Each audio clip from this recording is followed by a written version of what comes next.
guys, it's Gary Vay, Nerd Chuck, and you're listening to the Front Row Entrepreneur Podcast with our girl, Jen. You're listening to the Front Row Entrepreneur Podcast, episode number 13. And man, oh man, am I excited about our next guest. Not just because she's probably the nicest person on the internet, but I have about 1 million burning questions about LinkedIn, and I know she has the answer. She's co-founder of Vangresso, which is the largest provider of full spectrum digital sales transformation solutions. She's known as the LinkedIn expert. She's the author of the best-selling LinkedIn Marketing an Hour a Day and LinkedIn 101 Ways to Rock Your Personal Brand. She's a regular contributor to Forbes, Inc., Entrepreneur, Selling Power, and the Social Media Examiner. And I'm sure the following credential is the one she uses at the top of her LinkedIn profile. And that is that for the third year in a row, she will be the LinkedIn camp counselor at my online social media summer camp, which you could check out at Camp with Jen. And of course, there'll be information in the show notes as well. This superstar, in fact, right now at this very moment is joining us from LinkedIn headquarters. So, ladies and gentlemen, I bring you the LinkedIn expert, Viveka Von Rosen. Hey, Viv, welcome to the show. Hey, how are you? Good to talk to you again. Great to talk to you too. So, I know you're busy. I'm wondering if you have been especially busy, given it seems to me like there's this huge new interest in LinkedIn. I don't know if it's the native video or the fact of the Facebook algorithm disaster. I don't know what it is, but like suddenly everybody's hot for LinkedIn. Is this true? Yeah. That's, it's social media marketing world. That's kind of suddenly LinkedIn was like this new social media site that everyone should pay attention to, even though it's the oldest one out there. But yeah. Like, and people who poo-pooed on LinkedIn before are like, maybe it's not that bad. So, it definitely seems to be getting a refresh and a rebirth. And, part of that is exactly what you said. It's Facebook is, and all, well, Instagram, maybe not so much, but Facebook's definitely seems to be messing with its timeline a lot. And same thing with Twitter, and LinkedIn is still pretty native, is still pretty authentic. So I think people are appreciating, the old schoolness of LinkedIn until they change it again. Except I see people like just with their hair on fire over there because like, somebody will post a meme or something and then people just freak out and they're like, this is not Facebook, get it off of here. And then and the messaging feels very, and then every time they do that, it gets it even more visibility and power. I mean, if you don't like something, just block it. Don't complain about it because it'll only bring it back up to the top. Yeah. There's still some Facebook type posts showing up on LinkedIn for sure. Math quizzes and pictures of beautiful horses and things like that. Right.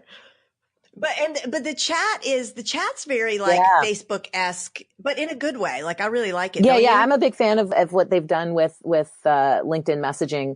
So, of course they couldn't call it Messenger because that was Facebook, but, so LinkedIn messaging, but yeah, it's got the active status. It has the ability to upload GIFs, and the GIFs are actually the same that they have, the tenor GIFs that they have on Facebook, which is funny. It is very interactive. In fact, just today, I was having a chat back and forth with one of my profile writers, on LinkedIn as if we were chatting on the phone because it is that immediate now. It is definitely more of a chat feature than it is a email or inbox. But some things about LinkedIn are really still kind of rusty or janky, or I don't even know what the word is, but like, what is the deal with LinkedIn groups? Like, are they a thing? Are they not a thing? Should we be using them? Are they history? I mean, personally, I think they're probably being close to being history. I heard from one of the insiders that they're literally talking. Of course, I've heard this before and said it before, and then it didn't happen. So grain of salt. But yeah, I heard from an insider that, they're probably going to be doing away with it. And it's too bad because there's so much power in groups, as we can see with Facebook groups. I mean, Facebook groups are better than ever. But yeah, I think LinkedIn groups are going to be a thing of the past. it's such a simple thing, right? And I think this is why, believe it or not, why G plus communities did really well was because of the notifications. If you don't know, or the highlights or the notifications, if you don't know that someone has commented on your post or your discussion or your update, then how can you have a conversation with them? And then what's the point, right? If you're not having conversations, kind of what's the point of groups? If you're not having conversations, then it is just a spam fest. And of course, LinkedIn got right. So I'm like, that is like a genius, like insight. That is like, you have no idea, like the skies just parted and the sun just blasted through the clouds for me, because that is it. That is the reason. And I didn't know why. It was like we don't get notifications in LinkedIn groups. So that makes all the sense in the world, because you forget what you post. Yeah. I forget what I had for breakfast right, exactly. 1 hour ago. So I'm not going to remember. And technically you get the notifications, but you don't. No, you don't. You know? Right. The LinkedIn Groups app, which they only ever, I think, released for the iPhone, that was pretty good for notifications, but you A, had to know about it, and B, they got rid of it. So yeah. And I mean, the groups that worked really well. I mean, people have built businesses up on the backs of these LinkedIn groups. I wasn't one of those people, but I mean, but I hear they have. Right. I've heard all sorts of stories. Okay. So I kind of crowdsourced some questions from the amazing members of my community, the Front Row. And because honestly, like, it is just a hot topic. Like, LinkedIn is just this sexy social channel all of a sudden. And so when I put the call out for questions at LinkedIn, I got like 1 million. So sure. I'll just ask a few. Okay. What about LinkedIn advertising for the little guy? I would say most of my listeners are entrepreneurs or small business owners. Does LinkedIn advertising make sense for us? But you have to come at it the right way. I literally just shot this video for LinkedIn Learning yesterday. Be realistic. Like, what are you using the ads for? Are you trying to sell a $500 product or $5,000 product or even a $50 product with a text ad? You're probably not going to see any ROI on that. However, if you're using, and I'm a big fan of the sponsored updates and sponsored video now. If you're using that to create awareness about your brand, your company, yourself, if you're using it to build top line awareness, I just said that. If you're using it, for, thought leader positioning, a little bit more exposure, and eventually to get people into your funnel, then I think it works really well. Now, the secret to LinkedIn ads, both text ads, sponsored updates, and again, I'm not a fan of the text ads. Those are just the little boxes you see on the right-hand side. But the sponsored updates and the sponsored videos, if you hyper target, if you try to get as close to 1,000 people as possible in your targeted group and do more ads, you can use the same video, you can use the same update, but in the description section, you can customize it to your particular audience, be it by location or by industry or by group member or by keyword or whatever it is that you're targeting, by sex, by age.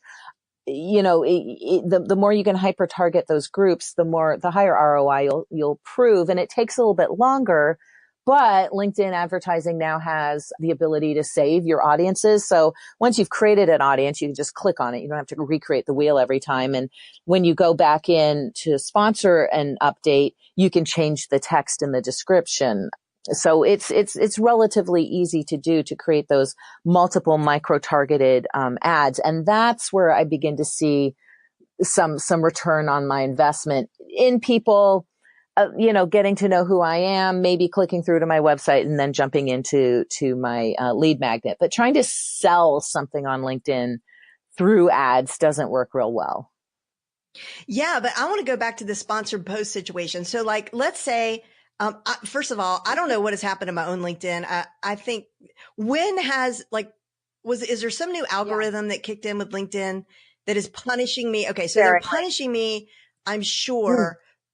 No, for, when I first started my LinkedIn account, I don't even think I had a Facebook. I don't even think I had a profile. Okay. I don't even think I had a business.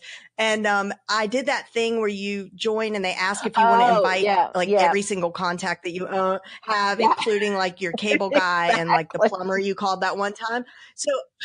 So I did that. Oh, I just, yeah. all of Yep. them. I'm like, yep, everybody. So I'm wondering if they see that my audience is really not my audience, because suddenly, like the videos that I used to do, or if I did a Pulse public or a publication, it was all pretty good. And now I'm like, it's just complete like crickets. So the sponsored post situation, can I like do a video and then boost it similar to the way we do on Facebook? And let's suppose we put like $20 behind it. Like, could you expect to see anything? Let me address two things here. First of all, yes, it's so annoying that you could upload and invite everybody. But where you would see pushback from LinkedIn on that is you literally would not be able to invite anybody else without having their email address. So that's when LinkedIn spanks you for that particular action, uploading a bunch of people who are that they gave you the tool to do, but that say they don't know you. That's how LinkedIn spanks you for that. Chances are you're putting links. Even though you're adding a video, you might be going to learn more, click here to my, so LinkedIn is really cracking down on anything with links. And so I know. It's in their name for crying out loud. So LinkedIn. Links, so yeah. I've run this test a few times and, understand this is analogical. It's not, it's not true numbers. I've only run the test a few times, but so I did an article on LinkedIn Publisher or something. I can't remember, something LinkedIn-ish. And so I wrote the article, what you called Pulse, but the published post on that, or the published article on that. It got like 55 views. And then I wrote an update and pointed back to it, and it got like 150 views.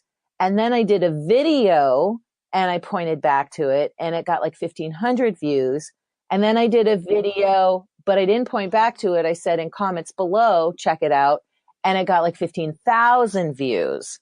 And then I did an update, a long form update, which is just simply using as much as those 1,300 characters as possible, but still in update form, and put a link in the comments below, not in the actual thing. And again, it got like 15,000 views. So published article. So it's like you're backlinking to your own article. It's bad, but it is, well, and that part doesn't really matter. It's really about where you put the links. So first of all, publisher, LinkedIn Publisher.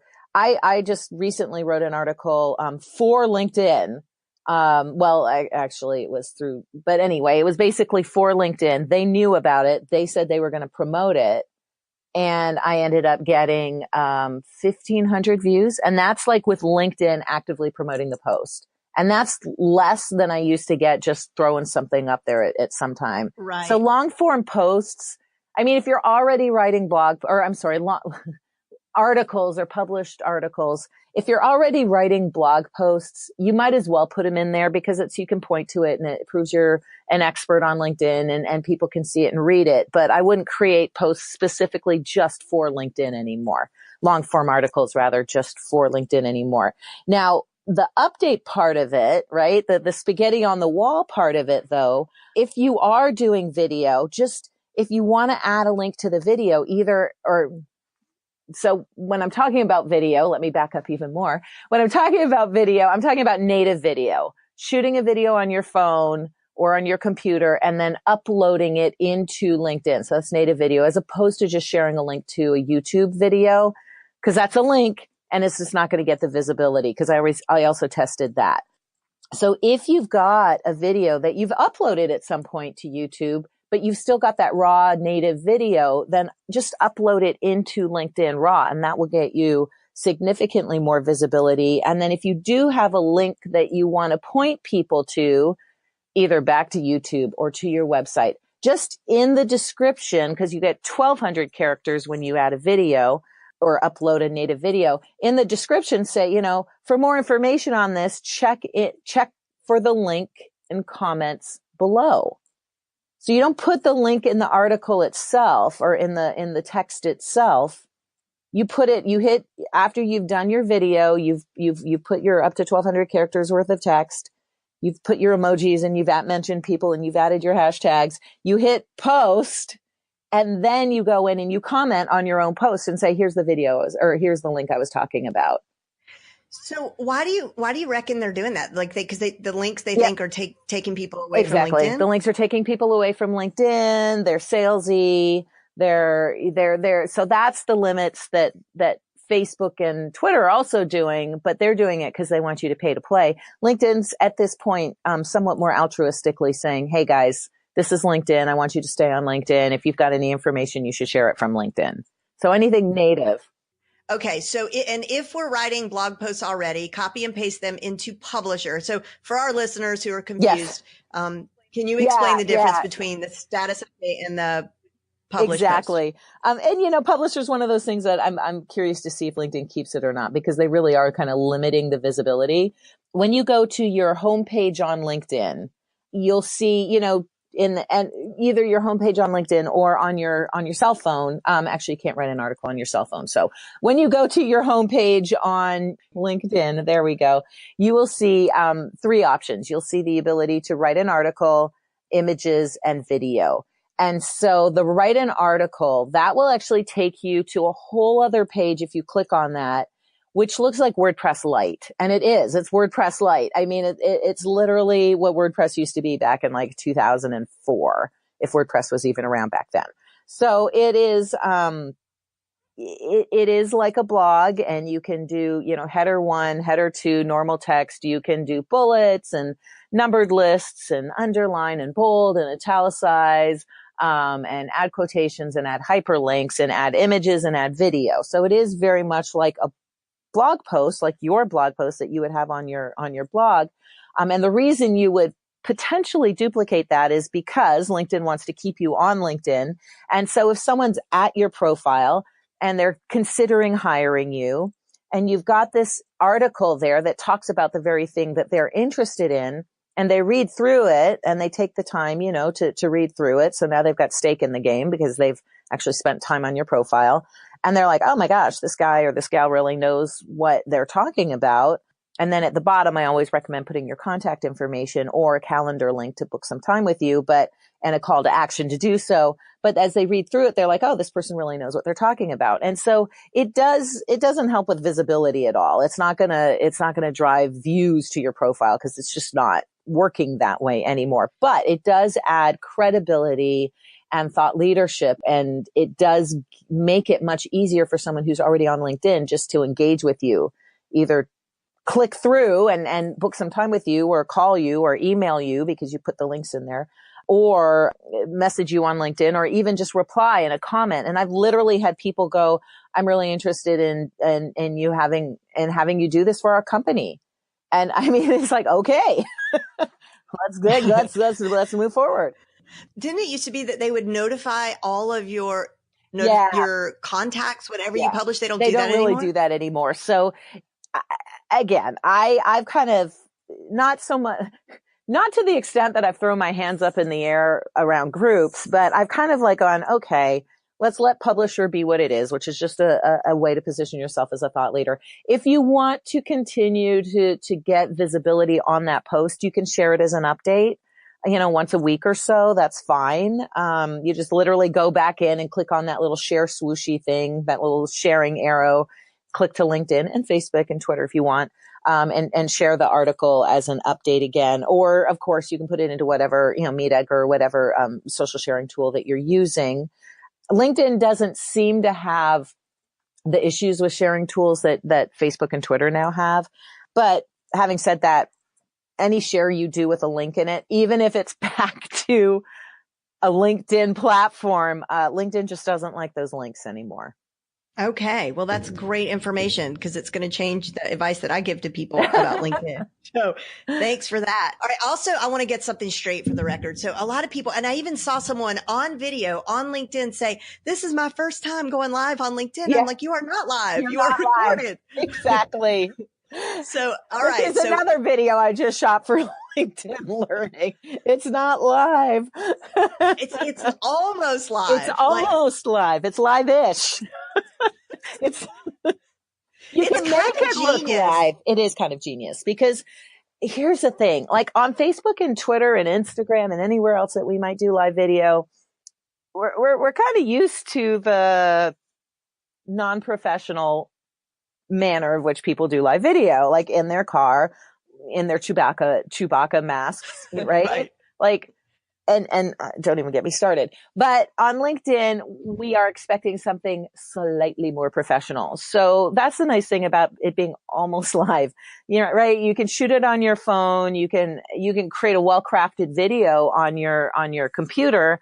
You can add your captions. You can add your links in there in the video itself, not into the text around the video. You know, you can do whatever you need to do to edit it, make it a little bit better. You can shoot it on Zoom where they have, oh my God, guys, ladies especially, never mind the guys, ladies. I know what you're going to say, right? Because it's everything. It's everything. Zoom has this new filter. Well, it's not new. It's a year old. It's new to me filter that it's what improved my appearance or something like that. Touch up my appearance. Touch up my appearance, which gets rid of the wrinkles and the shininess and the blemishes. It doesn't have a good hair day app yet, but I mean, I'm freaking in love. So I'm like, from now on, shooting all my videos on Zoom, saving them as an MP4, and then uploading them separately. It is a real thing. Like, it is a real consideration. Consideration.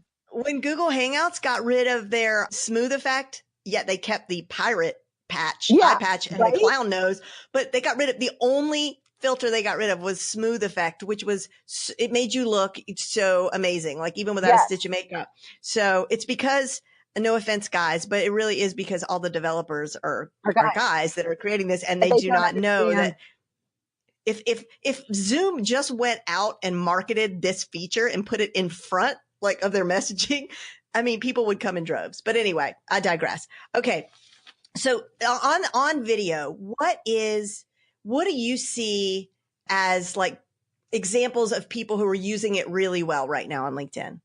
And so it's kind of all over the map. So the people who are doing it really well, or who are getting a lot of views, so my friend Jim Keenan, he's Keenan period, like literally Keenan space period on LinkedIn. If you want to find him, he rants. He just rants like a crazy guy, and he uses a lot of foul language, which I'm actually fine with. But his average video gets about 25,000 to 50,000 views.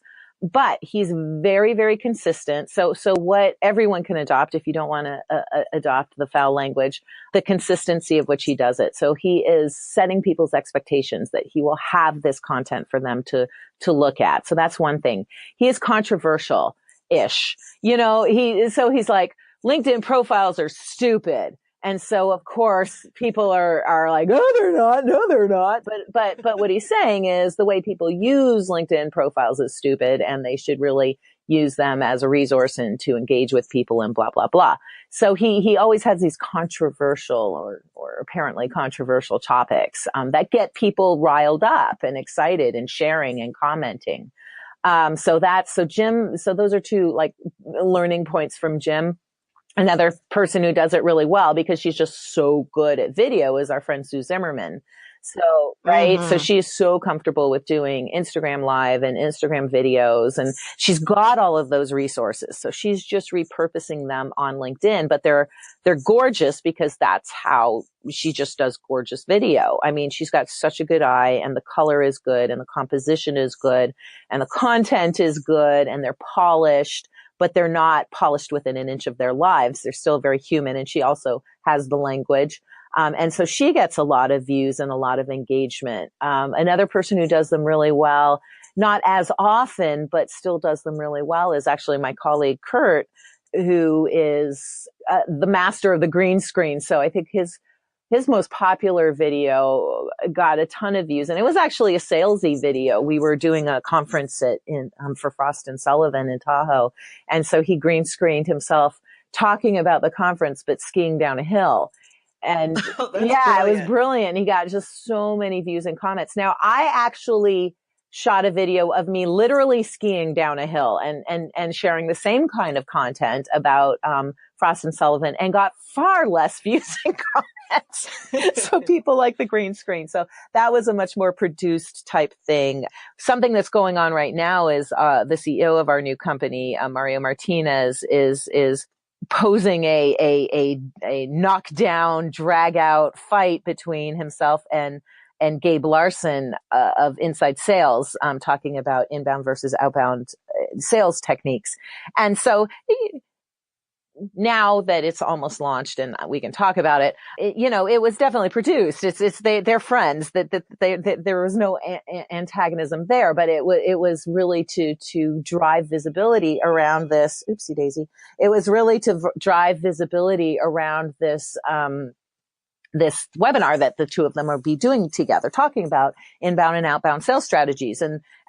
But it got so much, both Gabe's and Mario's videos got so much visibility because, it was this perceived fights between the two of them, right? So that was actually quite brilliant. So there's definitely people, Very right? Brilliant. There's definitely people doing it really, really well. Yeah, everybody loves a good fight. Everybody wants to see a throwdown.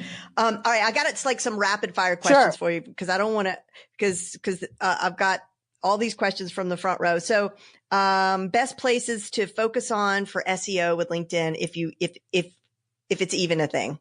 Yeah. So, SEO, probably still the title fields, your headline, your title fields. It is still a thing. Just be super careful with it. You don't want to, you still see people just keyword stuffing their profiles, and that might get them found, but then you go to their profile and you're like, ew, gross. So right. just find that nice balance between findability and gross. So that's one place, everyone's like, endorsements, skills, they're so dumb. But LinkedIn's actually put a lot of thought into skills, and there's a couple areas where it's really important because first of all, they're always testing out new tools. Like they had this magnet, which they didn't end up releasing, but it's based on skills. And now they've got these hashtags that are somehow based on skills and suggestions to connect based on skills. So you definitely want to get your keywords into skills. And then you definitely want to get people endorsing those skills. Because every time someone endorses a skill, it's a little bit like getting a new, getting another keyword in your profile. So those are some areas that you can add your keywords to make your profile a little bit more findable. Okay. This is from one of my students who helps lawyers with their marketing. And she says that her clients are always asking her if they should keep their contacts private. And they also ask whether they should turn off the people viewed feature. I can't read my own handwriting. My profile. Yeah. I would not turn that off. No, the more visible and public your profile is, the more visible and public your profile is, period. The more findable you are on Google, the more findable you are on LinkedIn. So I would not turn that off, with the exception of if you've got weirdo stalkers out there, then, by all means, but, and don't be fooled, because I was fooled by LinkedIn, where I thought if my profile was visible to just other LinkedIn members, that my whole profile would be visible to just other LinkedIn members. But there's a glitch right now where your image may not, even though you've made your profile visible to all LinkedIn members, your image might not show up. So if you want your image to show up, you still need to make it public. Now, once you've made your profile public to everybody, you can still limit within your profile what people can see. So if you're uncomfortable with people seeing your experience, your past experience, the descriptions around your experience, your summary, whatever, you can turn that off. And then your name and your photo and your title and your keywords and your professional headline and all that will still be visible. So it is always up to you. But if you are looking for more visibility on LinkedIn, then you need to be more visible. Now, as far as people also viewed, that's when LinkedIn shows you other people that have other profiles that people have viewed along as well as yours. And I like it because I like to see who basically my competition is out there. Some people don't like it because they're like, ugh, well, if they don't like my profile, then they're going to go look to the right side of my profile and there's my competitor and they're going to go over to that person. And oftentimes if it's a bigger company, other employees of that company will be over there. So yes, I mean, that's a concern. And so if it is a concern to you and you do not want other people to see your competitors, which a lot of people don't, I get that, then by all means, feel free to turn that puppy off. And then as far as anonymity, having an anonymous profile when you're looking at other people, or being fully visible when you look at other people, if you make your profile anonymous, if you have a free account, which most people do, then just know you will not be able to see the people who viewed your profile, which are a source of leads. And also looking at other people's profiles is a way of building that top of mind awareness. I mean, there's third party apps, which, by the way, third party apps, LinkedIn's really cracking down on them right now. I've actually stopped using them myself entirely. There are third party apps that will actually view people's profiles. So that's what they do. So I would recommend leaving and making your profile fully visible when you're looking at other people's profiles, unless you're looking at competitors, or unless you're, looking at candidates and you don't want them to see that, or whatever. But that's just a couple privacy issues to be aware of. And what about keeping your contacts private? That is completely up to you. There's no downside, upside. Now, what I tell people is, remember, and thank you for bringing that up, because there's one more thing I wanted to add, which is a new setting. Remember, it's not everyone who can see your profile. It's literally just your other contact. Or, I'm sorry. It's not everyone who can see your contacts. It's literally just your other connections can see each other. So if you have a gazillion connections on LinkedIn that I do, and you absolutely know that you are probably connected to your competition, and you know they're savvy, and you know that they're looking at your network to get, prospects for their network, then, turn that off. Make your connections visible to only you. However, if you've been very strategic about your network, you're not connected to any other competitors, then absolutely leave it on, because one of the benefits of that is the introductions, where you can ask for introductions and other people can ask you for introductions. And that's one of the most, now they took away, so let me clarify this. They took away the introduction tool, except for in Sales Navigator, which is the premium sales account. But you can still do it old school, right? Like, hey, I see that you know Jen. I've been, I loved her podcast and her social media camp program for years. I was really hoping you'd be willing to introduce me, and do it old school, like through a phone call or an email, or through messaging on LinkedIn. So you can still do it. It's just that the actual click get introduced to tab is gone.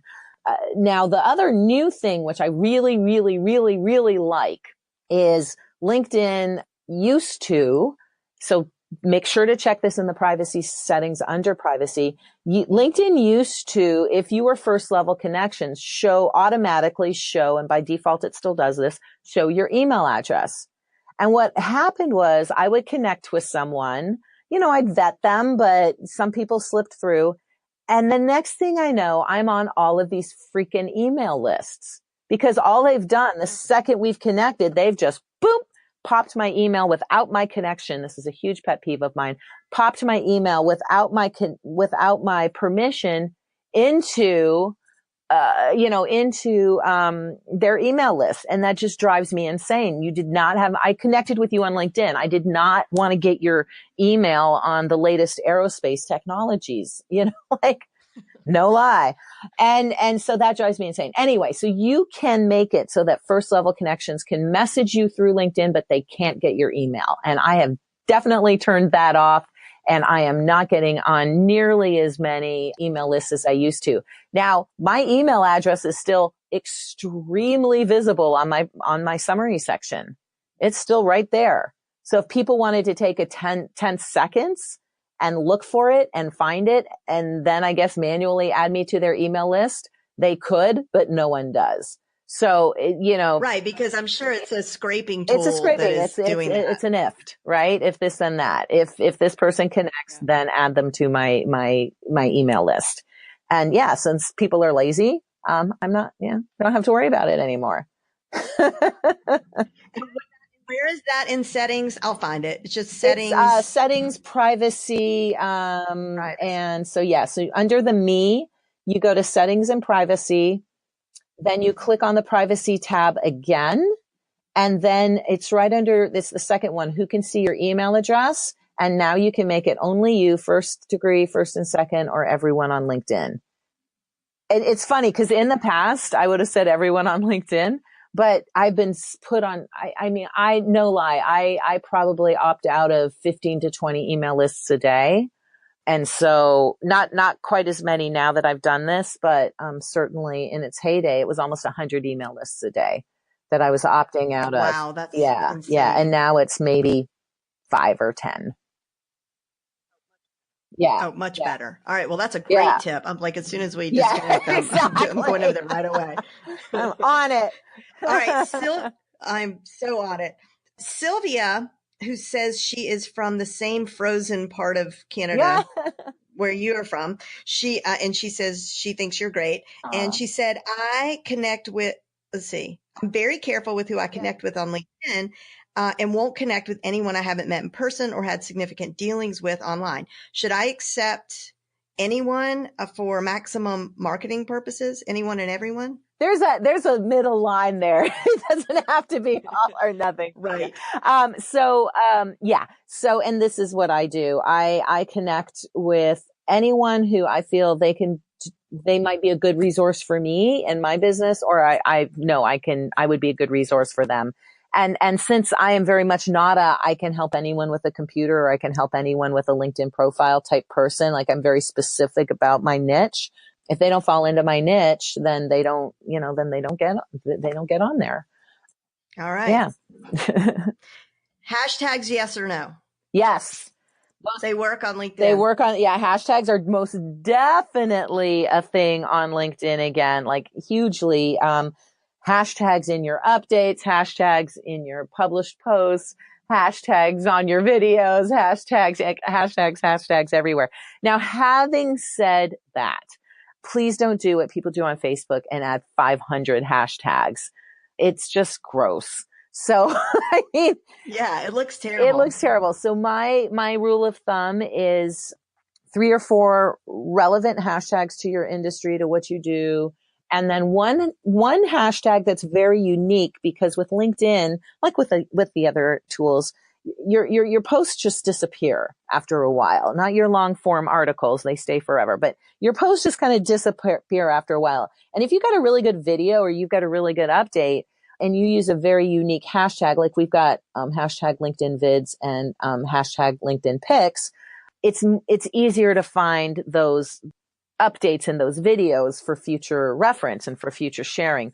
And it's not either or. And I also share those posts, I also save those posts in a folder on my Chrome browser. But you can also bookmark and favorite them too, so that you can easily find them and share them again. Great. All right. Hashtags it is.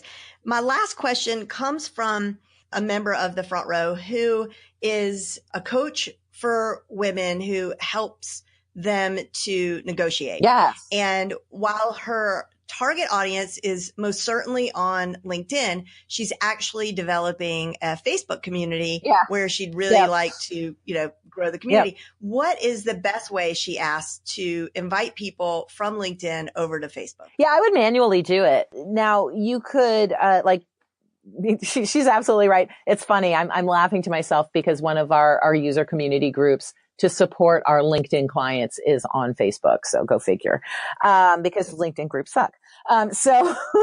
So I would manually invite the people that I wanted over, give them a reason why they should join your group on Facebook. Don't just automatically add them. They didn't ask for it, but let them know why it's a good idea. Let them know the benefits of it. Let them know that there might be maybe there's something that they can get through that group that they can't get anywhere else. So let them know that there's some real benefits to joining the group. And then what you might want to do, you could create the content first and just copy paste. I would not send it out as a group message, like, oh God, that just drives me nuts on all the social platforms. Dear Alan, Jane, Jim, June, Jerry, Jack, and Jill, join my group. And I'm going to pretend this is a personalized message to you. I would send the message through LinkedIn, but I would do it individually, one-on-one, because there's a higher open rate. And then I would use a tool like Texter or Text Expander, or one of those tools where you can just put in a couple characters and it goes and your entire text is there, because maybe you want to do 2 or 3 different invitations, one for women in, different industries, or, whatever, to make it seem even more customized. But yeah, I would actually individually invite those people through LinkedIn as long as you're first level connections with them. If you're not, then go email. But if you are, or get a premium account and go with InMail. Yeah, definitely. I think that's the way to go. And people don't get annoyed by that, like invitations in their inbox on LinkedIn? No, because it's a business site. I mean, they can ignore it. They don't have to accept it, but that's kind of the whole point of LinkedIn eventually is to sell something. What if she talked about her group in a video and did a video and she talked about her group and then boosted it? I keep calling it boosted. Yeah, it's sponsored, right? Yeah. You could do that. You could absolutely do that. Just understand it's still, even though you're boosting and sponsoring it, it's still spaghetti on the wall. Your video has to be really good and grab people's attention, but maybe you do something like Mario and Gabe did. You do something to boost that really grabs people's attention. It's just, you're going to get more visibility, but if you're actually wanting a person to open it, there's no guarantee of that. Okay. So you do both. There's no either or. I mean, you can absolutely do both. Try it all. All right. Well, this has been really, truly enlightening. I mean, I thought I was up on my LinkedIn game, and I'm so not. There's so many things that I learned. So I'm really, really excited to head over there and start to fix some things. Let us know where is the best place for people to learn more about you or work with you or read all your fantastic tutorials, videos, all that good stuff. Sure. So vengreso.com is our website, 1S. VENGRESO.com, vengreso.com. Our blog is just full of podcasts and articles and ebooks and infographics and all kinds of good stuff. We've got a whole team now, which yay. So I don't have to deal with that anymore. Just write the occasional article and shoot the occasional video. Nice. Yeah. That's a nice thing about having a bigger company now. You can always find me, LinkedIn Expert, on LinkedIn or Twitter or Facebook or YouTube. And I'm old, so you can always just email me, Viveka@vengreso.com. I still respond to that. Thanks so much for joining me today. I hope you enjoyed this interview as much as I did. I learned so much about LinkedIn. And for the show notes, the transcripts, all the links, just head over to jenlehner.com/13. You need to spell that out. And it's not just the number 13. And also, as I mentioned earlier in the broadcast, Viveka is going to be a counselor at my online social media summer camp and is going to do an intensive LinkedIn training with us. More information about that is at campwithjen.com. And did you know that I do a daily, Monday through Friday, flash briefing via Amazon Alexa? So you just tell Alexa, hey, Alexa, add the Front Row Entrepreneur Flash Briefing. And whenever you play your flash briefings, you will hear me give you a short 3 to 4 minute update about all the latest news in social media and online marketing. See you next time.